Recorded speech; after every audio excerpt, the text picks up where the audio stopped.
back to the Dark Path podcast. I am Luke Trottier. Here, in the wet west coast of BC, the seasons are shifting. It's been a weird summer, and the weirdness continues. Madness in the human world is the norm across the world, and seems to be increasing in amount and intensity. But the beauty of nature never fades. So that's a good thing.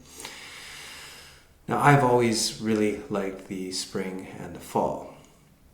I love seeing nature change dramatically. The colors and the new growth in the spring or the change. I like seeing the change. So in this part of the world, from the months ranging from September to roughly late November, the weather shifts here out of the summer heat and into the standard for the west coast here, gray and fairly wet winter. With that shift, unfortunately, or fortunately, for better or for worse, comes the yearly cold and flu season, which is likely to be significant this year. Fortunately, that thought is lingering like a dark cloud on the horizon for everyone at the moment, because we don't know what that's going to bring. But we can look to the past. So traditionally, in the winter, it was a time when it was cold and when it was hard to survive for cooperation and sharing amongst people. For much of human history, it wasn't easy to survive. And so that made it critical for people to work together. Winters also had a tendency to be kind of boring to a degree. If your storehouses were filled adequately and you had enough firewood and other supplies, there was a possibility there wouldn't be much that you could do. The ground is frozen, there's no crops to grow, and hunting would be limited. So people would find ways to entertain themselves. They would play games. They would work on crafts and skills. And in the end, they would just generally spend a great deal of time interacting with one another. We are fundamentally social creatures. Of course, this is fundamental. So we do need to interact with each other regardless if it's winter or not. But in the end, that behavior is much like the way that a beaver needs to build a dam. It's part of the programming of the creature. You have to do it. So for me, I think about when I was a kid. My family would often hold some pretty wonderful and boisterous family dinners, usually the Thanksgiving and Christmas particularly, but Easter as well. And they were great. Multiple generations would gather. We'd eat some truly amazing food. Would imbibe a little bit of drink, but mainly laugh and hug and talk. As a child, I had no idea how lucky I was to experience that. Now as an adult, I realized that those memories are more precious than any material wealth could ever be. So, while of course many of you will have your own fond memories of various types of gatherings, group dynamics, I am willing to bet they involve other people. More, I bet that they involve some food or drink too. But the point is, I bet those people that you had those fond memories with had smiling faces, and that you even had some degree of physical contact with them. And what I mean, like an example of that, would be the hug, the famous hug we all know. Hugs are so much more than just a simple way to communicate an acknowledgement of the other person. So that's a whole thread, and something I do want to explore and discuss more in the future, in future podcasts. So we'll come back to that at some point. But in any case, if we think of our favorite memories, like I mentioned my childhood family dinners, the holiday dinners, it can be worthwhile to ask yourself, why is that kind of experience so meaningful Why does it touch you in the depths of your soul so well? Well, obviously, one key element is that there are other people involved and they have a positive interaction with you in those cases. And then there's also the idea of the shared food or drink or even activity. And all of those things essentially serve as a focal point for the interaction. Now, having said that, I just want to also say this. In exploring this idea, I know without hesitation that the love I have for my family and for others, it just is. I don't have any desire to justify my feeling. I just know that it is, and that is enough on that level. So I'm not questioning the importance on an emotional level. But that doesn't mean it's not worthwhile exploring how that phenomenon, that experience, might fit into the labyrinth of infinite creation that we call life and reality. So, I mean, why would such an experience be so important, right? It is obvious in some ways maybe, but it isn't too. Now, there's a list of needs made, human needs made famous by an American psychologist called Abraham Maslow. It's called, surprisingly, Maslow's hierarchy of needs. You can look it up. I encourage you to look it up. It's an important concept. Now, this list rests upon some presuppositions, and I would like to mention them before sharing the list itself. So, first, one of the key elements of this list is that it's not a list of needs, it's a list of needs, but these needs aren't based on just simply being alive. So the aim of seeking to fulfill these needs is not survival alone.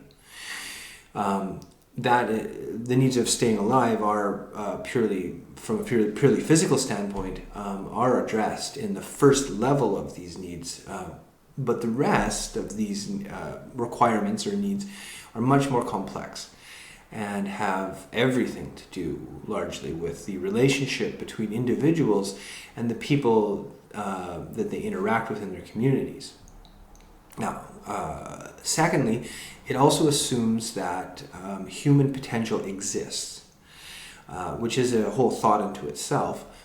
And it goes further by assuming that human potential is best met by adhering to these needs like a sort of roadmap. It is also a hierarchical list for a reason. Each need or requirement on the list must be met before the following ones can be addressed with any degree of relevance. So, I feel that Maslow's hierarchy of needs are very insightful.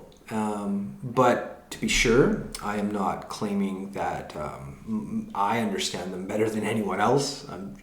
I just want to refer to them right now as part of this discussion. So the hierarchy of needs are, first, physiological needs. So food, water, shelter, immediate survival elements. The second level of these needs is what he calls safety requirements, which is to be able to move around through society without being attacked or forced to do things that are self-harming. It also relates to the idea that an individual is able to access resources in their community, in their environment that they need to survive. So that's the second one. The third one is the need for love and belonging. This is the need for care and comfort. It's very obvious in, say, an infant who has to be cared for. But for everyone, love and being loved is very important. This is a need for developing deep bonds and shared experience with various relationships, within various relationships. The most obvious one is, again, within families, but it doesn't have to be that exclusively. The fourth need is called esteem and is often referred to, or people know it as self-esteem. It is a need to be recognized and valued within your community. People often call this the need to be heard, and we'll come back to that. The final one, the fifth need, is what's called the need of self-actualization. this is the need for the individual to create for themselves their own highest potential in the world. And this is an important idea. This final need then, this requirement of self-actualization, is brilliant. It's a brilliant insight, I think. And like many other aspects of the best psychological understandings that we currently have, this need seems in many ways to harken back to some very, very old wisdom traditions, which is always interesting whenever you can see that. And it does this because it tends to transcend, it does this, the fifth need, the fifth level here, transcends the hierarchy of the needs because it does require all the previous steps to be achieved, but it also comes back to the needs of the individual as an individual. And this echoes the initial need of meeting basic survival requirements.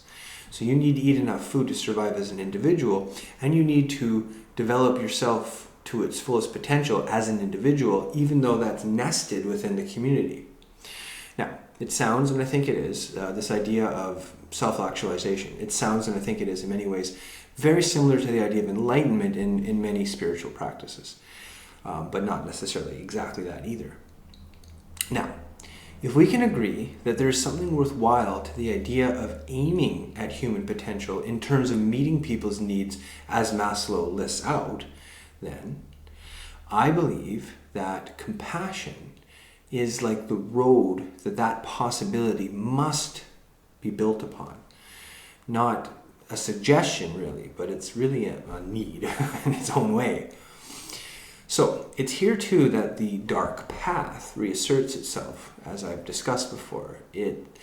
And a profound and subtle awareness must be developed in order to walk that dark path with this concept in mind. So I want to focus on the idea of compassion. Now, compassion, like humility and patience, can be described as a virtue. More fundamentally, compassion is a term that attempts to describe a very complex and deeply layered aspect of human behavior. Now, despite the complexities, this idea of compassion is undeniably good, and that's universally understood by most everyone. You don't run into people that say, compassion is a bad thing. That doesn't seem to exist. But what is compassion, and why is it at the crux of so much of what makes life good and worth living? How does it fit into our needs? And Maslow's idea of the hierarchy of needs, both as individuals and as a society. The cornerstone of compassion, rests on the critical understanding that the world is populated by others. It is often first seen in the recognition that other people in the world suffer, like you yourself suffer. Pain and anguish manifest in many ways and can have a huge degree of variance in measurable intensities. However, through compassion, we can all understand that pain is pain. Grief is known by all, and no one gets a life without some pain and some grief. This means seeing the suffering in others. Seeing the suffering others must deal with, can build a bridge that we can all be connected by. However, that's not all. If suffering is universal, then so too is joy and love. So with that bridge, we can not just see that there are others sharing the world with us, but that they also have vivid and meaningful lives. Their tears of joy and tears of laughter are as real as our own. That is the key to compassion. Now, how or why would a behavioral pattern like this develop? Are there some advantages to being preset, to being capable of knowing compassion? Well, yeah, obviously there are, and there are some pretty huge ones too, very relevant ones. So as I said earlier in this post, we are social creatures. We must interact with each other in order to survive. It's not an option we could change if we wanted to. Why would you want to? But if we wanted to. It is the result of our evolutionary path. There are no human or even pre-human populations that function without cooperation and social interaction. So right from the raising of the child to the protection of the elderly, we need each other. We really do. So going back to Maslow's hierarchy of needs, we can see that since prehistory, the first basic need of being able to survive has been built on our ability for group cooperation. Now, at this level, I see only the seeds of compassion. They're well planted, but they're not exactly being articulated. At this level of need, it's more of a survival instinct, but it does create the ground from which compassion can grow, and that's the key. So, after that, the next three needs in Maslow's list are all dependent on the dynamics between the individual and the community in which they live. And remember, the aim of the hierarchy of needs that Maslow lists out isn't merely survival. It is a fulfillment of human potential. That potential could never be reached by an individual alone. What I mean by that is, like, for instance, I did not create the language I'm using right now to communicate. Neither did I build the house I'm living in, and etc. So my ability to survive, or my ability to thrive and strive for my success in my life is dependent on others being able to function in society as easily as I do. Now, this of course gets muddied in the challenges inherent in navigating the social landscapes of life. But as a consequence, it's here that I want to point out compassion must be more than just an instinctual behavior. It has to be a conscious intention to be genuine. So, if compassion starts off as an instinct for group cooperation, as its seed, then it is the profound abilities of human thought that allow for that seed of compassion to take root and grow. This process is the path up the mountain.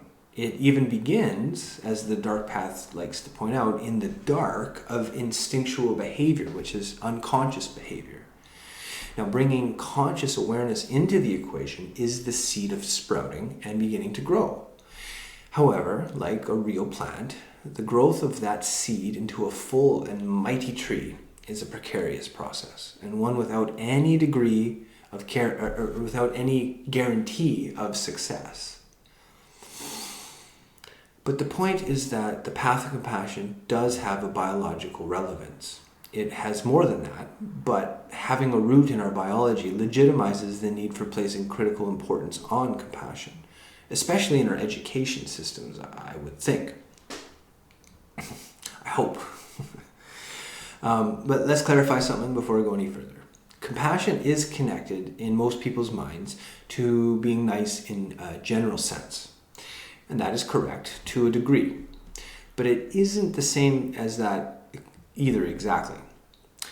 Social behaviors, especially public social behavior, is a very complex web of rules and expectations, and many or most of them are unfortunately driven most often from instinctual rather than contemplative motivations. So people don't think a lot about those things. Or you can put it another way to make this point is simply that looking like a good person isn't necessarily the same thing as being a good person. So it's here that the path asks us to become truly compassionate. We must look into the shadows of our own minds and behaviors, which is where our unconscious motivations lie. If we cannot separate our own fears and desires from our perception of things, we cannot really be said to see anything of the world, especially other people. So apart from the rarest of rare true sociopaths, the great majority of unnecessary suffering inflicted on humans comes from other humans who are they themselves not seeing that their victims are equally real and relevant living beings as they themselves are. Now, I am not at all trying to claim that compassion or developing awareness of compassion will simply make all crime disappear. It's more of a compass bearing in that sense. It provides a guide to a proper alignment of intention with action, making it less likely, if it's instituted well, that a person or a group of people will act out in ways that are harmful to others, ideally. But the point is, compassion makes walking the path of human potential not just possible, but real, right up through the highest levels of human achievement, because it frames everything through a lens of mindfulness and caring, rather than instinctual aggression and competition. And let me say here too that I am not talking about sports and other what I consider to be positive forms of competition. I want to be clear. I think sports or games are great. I encourage people to participate in them. So many valuable lessons are learned on the field or the mat or the ring. But all sports are really cooperative competition. Even in the UFC octagon, the warriors battling it out there stay within the rules of the sport. There is no victory in cheating. All true champions know this. That's the beauty of sport. So instead, what I'm talking about is life as a whole. Our instinct for self-preservation is tied to group participation, which means we have the wiring to work with and care about each other fundamentally. Now, this is usually present within family groups, but at some level of abstraction outside the most direct relationships we have, the rest of the people in the world tend to be less than real in our minds. And I know it's impossible for a person to really know 10,000 people, never mind 1 million or 1 billion people. So compassion here must be worked out in these realms with much more refined perspective and understanding.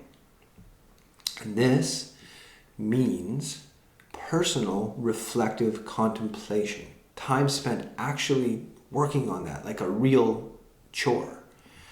It's not easy, nor is it initially fun. Looking at the mirror of your own life shows you all the shadows of your mind that your mind might be hiding from you. It is the dark path, but without it, the depths of compassion cannot be reached. And there's more. As the famous karate teacher Funakaoshi Gichin once said, compassion without pity. The reason compassion is often understood through the recognition of suffering in others is because suffering is a fundamental part of life.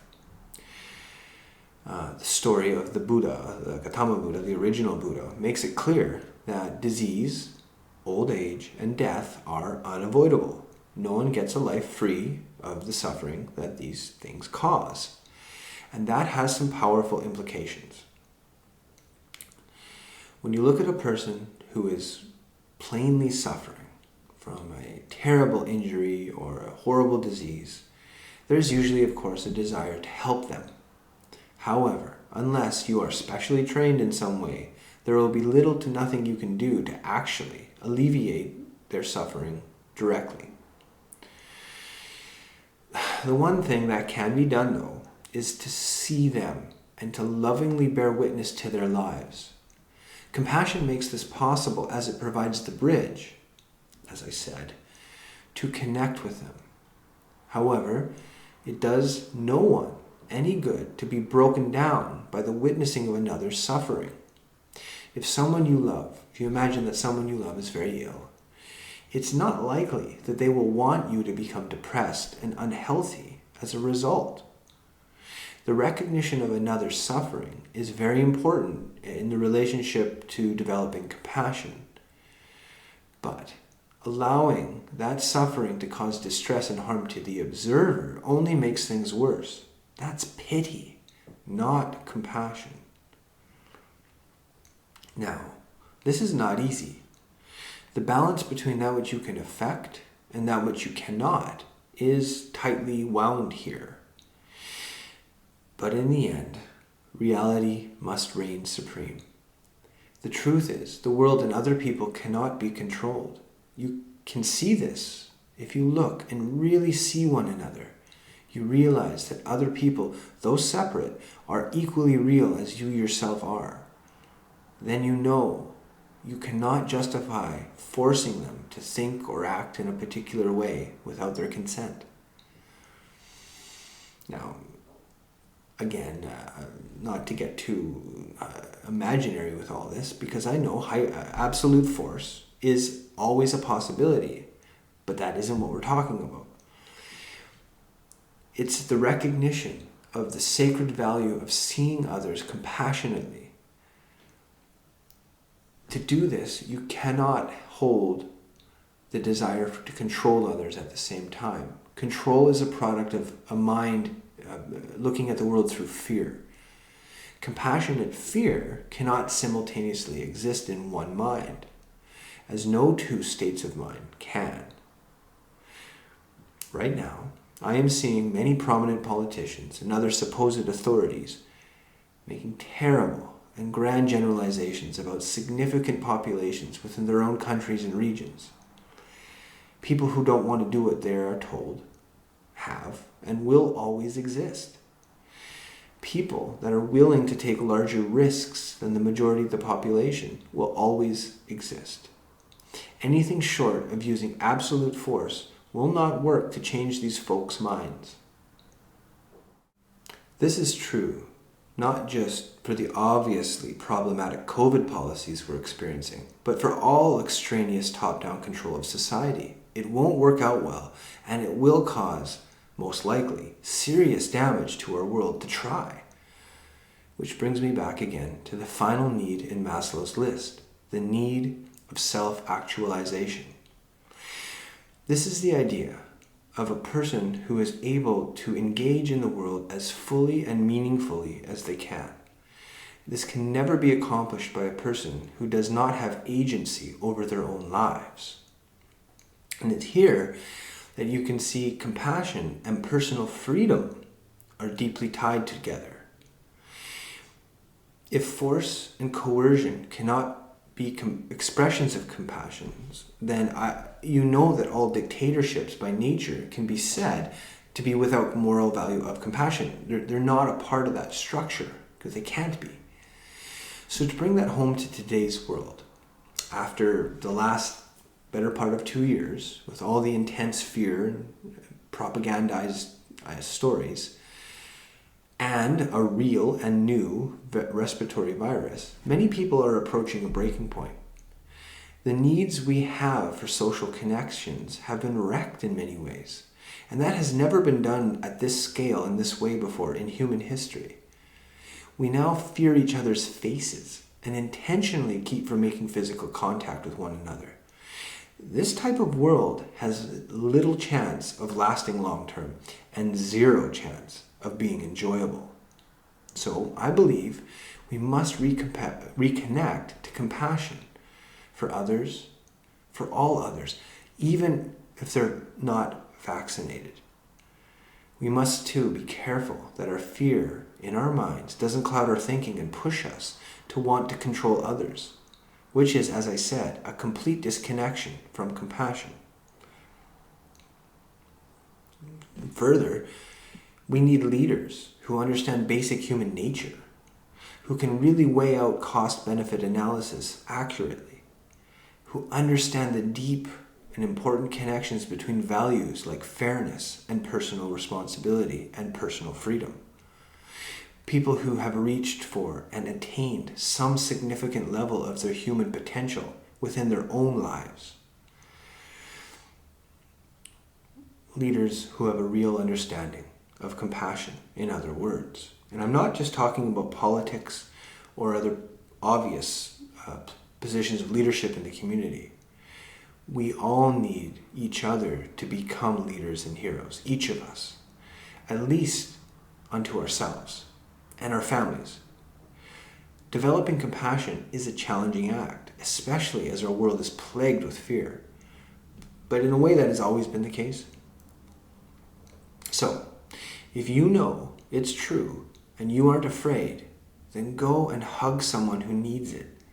Look at the people on the opposite team to yours, the ones that you're told to hate and dislike. whether they be anti-vaxxers or right-wingers or left-wingers or CEOs or bankers or cops or anything else. They are people.